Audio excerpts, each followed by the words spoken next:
Howdy y'all. We're going to go over our intro to Photoshop lessons today. We're going to start with our parasailing lesson. So I've got it pulled up right here. Previously I showed you guys how to open up files and I kind of ended on this note. So if you want to know how to open up this file and open up this image, please refer to the previous video. Now in this one I'm going to go over some edits we're going to do to this guy who's parasailing right here. We are going to crop the image, we're going to type a message, we're going to create a border using border selection, we're going to fill in the border and that selection we just made, and then I am going to show you how to deselect it and then export your image. So here we're going to get started. The first thing we really want to do is we want to look to the bottom right hand corner down here in our layer box. You'll notice our background layer is locked. The first thing we want to do is unlock it by double clicking on it twice. So we're going to left click on this twice. So 1, 2, and there we go. Now it's become layer 0. We have full access and control over this. So we're going to go through and we're going to get started. I'm going to hit C as in Charlie to crop. Now you'll notice we have this little AI thing right here. What we're going to do is we're just going to find these 3 dots. We're going to left click on them and we're just going to hide the bar. We're going to get it out of the way. That way we don't have to deal with that popping up and being an issue for now. So I hit C for crop. You can find it in my toolbar. It's about 5 from the top. If you don't have the crop tool selected, you're going to left click and hold on this icon. And you're going to make sure you select the top one, just called the crop tool. You can see it right here. It's kind of that indentation that's highlighted. You can see our workspace has changed a little bit, and you can see these little corners and then these little handles where we're able to go through and resize and crop our image as necessary. I am going to undo this with Command Z until I'm back at, Control Z until I'm back at my original thing. Oh, I guess that's not working. Instead, we'll just use this little circle up here. We're going to click on that and we're going to cancel the current crop operation. I just wanted to kind of drag these handles so that way you guys are able to see what each of them do. So the corners are proportional to what they were beforehand, so you're able to kind of freely keep stuff looking pretty good. What I'm going to do is I'm just going to grab a corner and I'm going to left click and drag. While I left click and drag, you're able to see this grid pop up. That's our rule of thirds.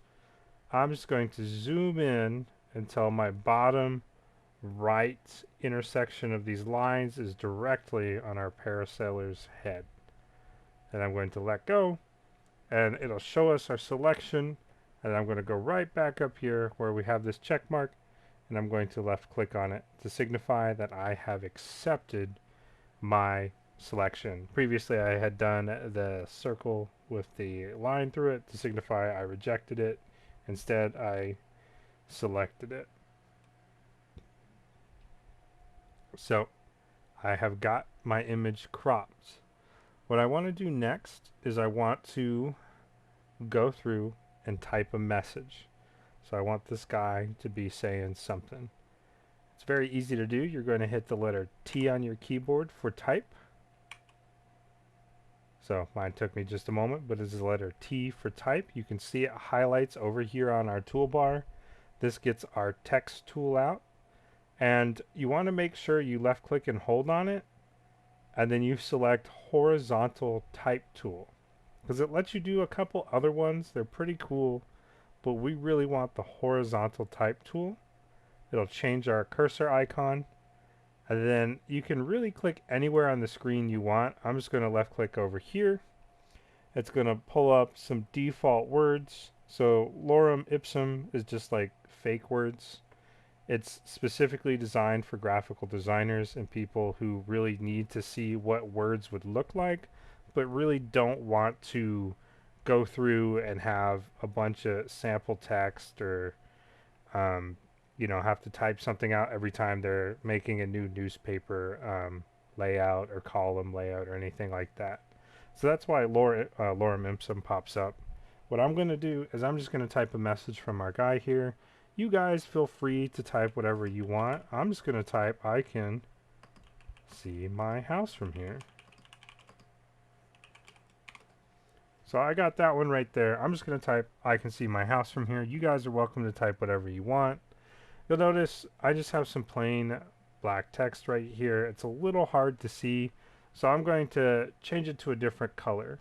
So I've already typed it, so I need to left click and drag to highlight everything. This works like Google Docs or Word. I left click, highlight everything, and then from here I can go to the top of my screen, and then I have my toolbar right here, which lets me select a few different things. I could select different fonts. I can select the type of font I have, the size of it, whether I want it to be either sharp or crisp. This just affects the edges of the font. So my screen, it's a little pixelated, and on YouTube this is going to be really pixelated. But look at your screen, adjust these. This just kind of changes how it looks. So like how the little curves are going to look. You can change if it's aligned to the left, center, or right. I'm just doing left because that's what this is based on. And the real important one right here is this text color. So I'm going to left click on that. This lets us pick any color we want. I'm just going to pick a really primary or pastel yellow, so that way it's a very good contrast from everything else. Once you're done selecting your color, once again, you can select whatever color you want, provided you're able to see it. You're going to hit OK.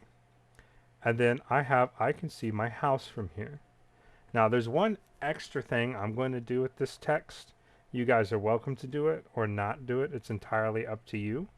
Directly to the right of our little color swatch, which let us change the color of our text, we have this little T on a hill.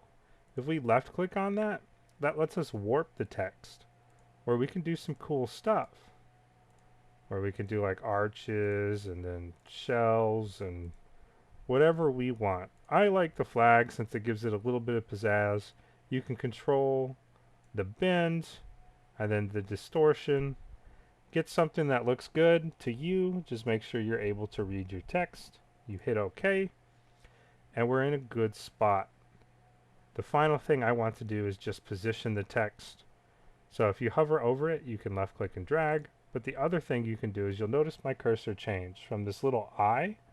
When I move down, you'll see it's now this solid black triangle with a little plus sign next to it. You can left click and drag right here. So I'm not really selecting anything, but my cursor is telling me that I am.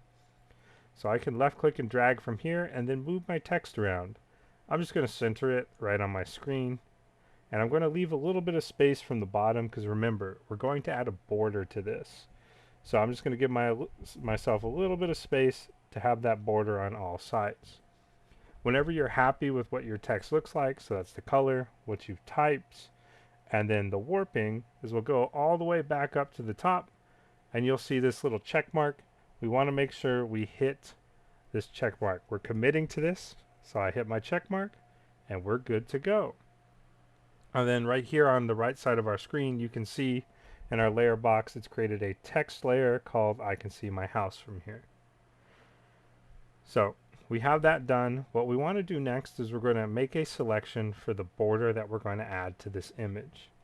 So I'm going to hit M as in Mississippi or marquee. It's the second tool typically from the top of your toolbar on the left hand side of your screen up here.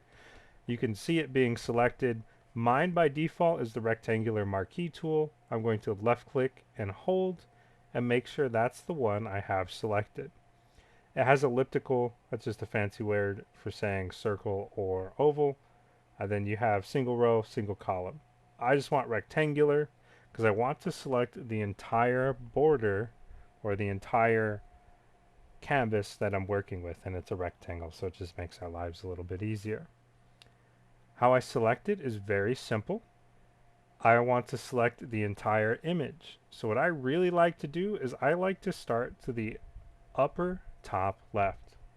So, because remember, I'm just basing this off how I like to read stuff and then how you guys probably like to read stuff, where you like to read left to right, top down. So that's what we're going to do here. As we're going to start in the top upper left, you'll notice my cursor is a little bit to the left of the canvas, and it's a little bit above.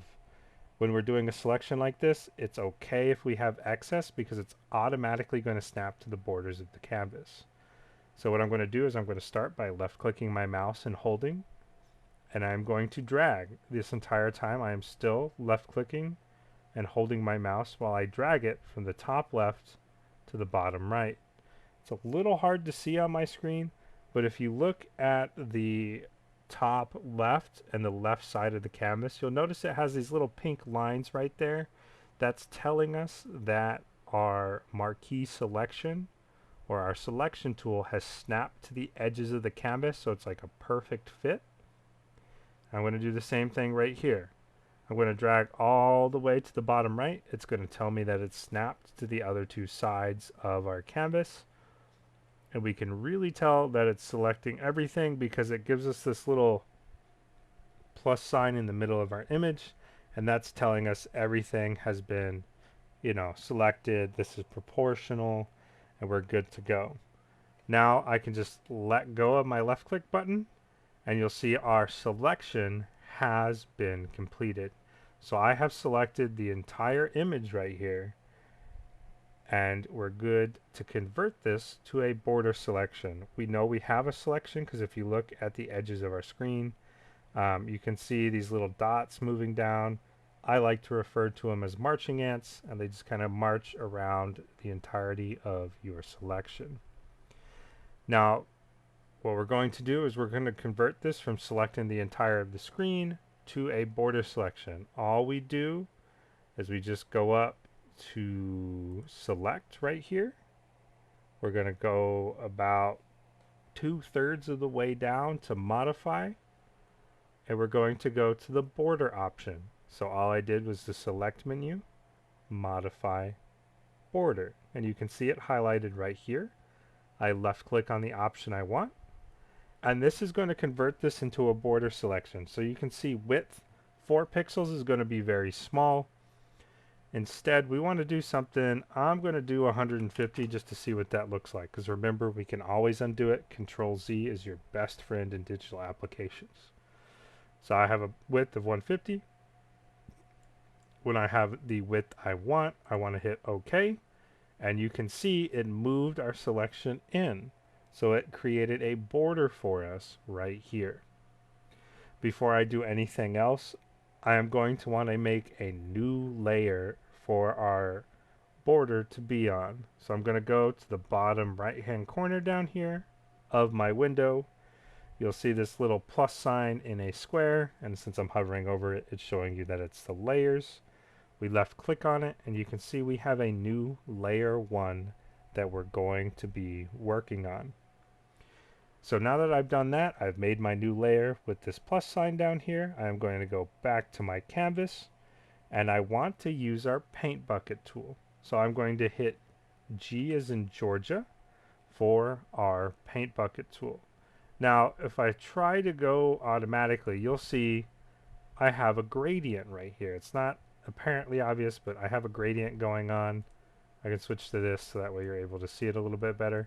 If this is what you want, that's okay. It's a very interesting effect, but it's not what I want. So I'm going to Command Z to undo this. Or sorry.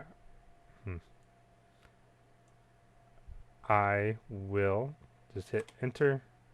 Nope, I'm not going to hit enter. Instead, I'm just going to leave that and I'm going to fill over it. Actually, no, I don't have to. So this is our history right here. So our history lets us go back in time. So you hit this little 2 arrows up here. As you can see, when I was trying to undo it, sometimes Control Z doesn't work in Photoshop. It'll only undo one thing that you've done and not everything. So you have to go to the history. So the history is up here with these 2 dots. So normally it's collapsed, but when you open it up, it shows you by default it's about the last 50 things that you've done in Photoshop, and it lets you go back those past 50 things. So I'm going to go to the point in time where I made a new layer, and I'm going to go over here to my gradient tool that I was trying to use. Well, I did use, but I didn't want to use it. I wanted to use my fill tool. So I'm going to left click and hold on it. And then now I get my paint bucket or fill tool. And I'm going to left click all the way to it being selected. Then I let go. And then now I can fill in the border of my image. Now you'll notice I kind of have this black border right here. That isn't the color I wanted. Maybe I want a pastel yellow that I was working with. So I can come back over here to my color swatches, left click on the swatch, and then just change my color to whatever I want it to be. So maybe I'll make it a neon green or pastel green. Let's do pastel green. So it contrasts the yellow and the rest of the image. And then I just left click in the empty spot. By default, it'll give you this nice gradient effect. If you want to kind of make it a little more opaque, you could just left click a bunch of times until it reaches the edge of the border. I am just going to go back in time to the second one where I have my nice gradient. I will collapse my history, and then from here we are just going to export it. Now before I export it, you can see my little marching ants are still doing their thing, so I want to get rid of them, so I'm going to hit Control D on my keyboard to deselect my current selection. How I did that was fairly easy. All I did is I hit Control and then the letter D as in Dakota on my keyboard, or deselect. It's a fairly easy way to remember it. Now my image is ready for export. All I need to do here is I just need to go to my File menu. I'm going to go about halfway down to Export. And then from here we have a couple different options. Now the easy way is to just quick export as PNG, and while that works, I want to show you guys the export as option so that way you're able to use it in the future if you want to. Quick export as PNG is just a quick way of going through this with a couple presets. So I'm going to export as by left clicking on it. It's going to pull up my window and you'll see a couple of things here. So this is going to show me all my stuff that I have opened up. So we only really want to export the parasailing that we've been working on. We have our final product right here. So this is going to be what's exported. And then we have our file settings right here. The only ones we really care to change are up here in file settings. We can change the format from PNG to JPEG. It really depends on which one you prefer. You'll notice some of the stuff changes. So like JPEG, you can change the quality. Or PNG, you can have transparency in there or not. It's entirely personal preference because there's really no transparency in our image. And then below it, we're going to leave everything else default because that's fine. And then we're going to travel all the way down to this bottom blue button right here, our export button. And then we're just going to left click on it. And from here, we get to save our stuff.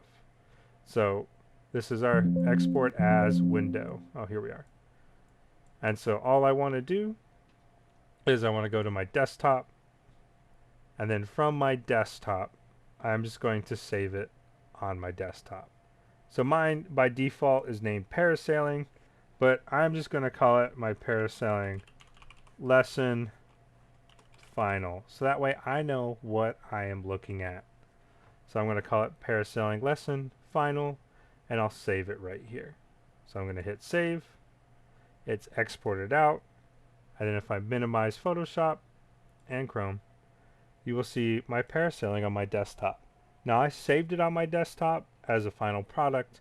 You guys might have folders and stuff you want to organize into. Highly recommend you do it. The more organized you are, the easier your life in this class is going to be. So that is our parasailing. I'm just going to pull it up in Photoshop right here. And hopefully you guys learned something today. Have a great day.